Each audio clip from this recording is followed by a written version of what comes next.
കേരള സർവകലാശാലയിൽ പ്രതിസന്ധി രൂക്ഷമാക്കി വീണ്ടും ചേരിപ്പോര്. ഇടത് സിൻഡിക്കേറ്റ് അംഗങ്ങളും കോൺഗ്രസ് BJP അനുകൂല ജീവനക്കാരുടെ സംഘടനകളും തമ്മിൽ സർവകലാശാലയിൽ തർക്കമുണ്ടായി. രജിസ്ട്രാർ ഡോക്ടർ KS അനിൽകുമാർ പങ്കെടുത്ത കേന്ദ്ര പദ്ധതിയുമായി ബന്ധപ്പെട്ട യോഗത്തിൽ നിന്ന് VC ഡോക്ടർ മോഹനൻ കുന്നുമ്മൽ ഇറങ്ങിപ്പോയി.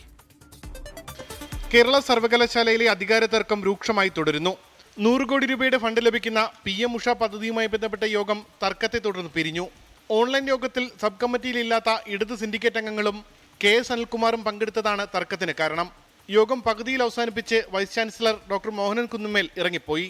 സർവകലാശാലയിൽ ഇടത് സിൻഡിക്കേറ്റ് അംഗങ്ങളും കോൺഗ്രസ് BJP അനുകൂല സംഘടനാ പ്രവർത്തകരും തമ്മിൽ വാക്കേറ്റമുണ്ടായി. ഇടത് സിൻഡിക്കേറ്റ് അംഗങ്ങൾ ഫയൽ നീക്കവുമായി ബന്ധപ്പെട്ട് ഉദ്യോഗസ്ഥരെ ഭീഷണിപ്പെടുത്തിയെന്ന് ആരോപിച്ചായിരുന്നു തർക്കം.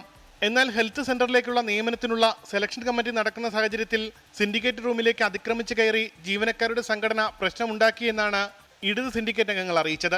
VCയുടെ നിർദ്ദേശത്തെ തുടർന്ന് രജിസ്ട്രാർ KS അനിൽകുമാറിന്റെ ശമ്പളം തടഞ്ഞേക്കും. 24 തിരുവനന്തപുരം.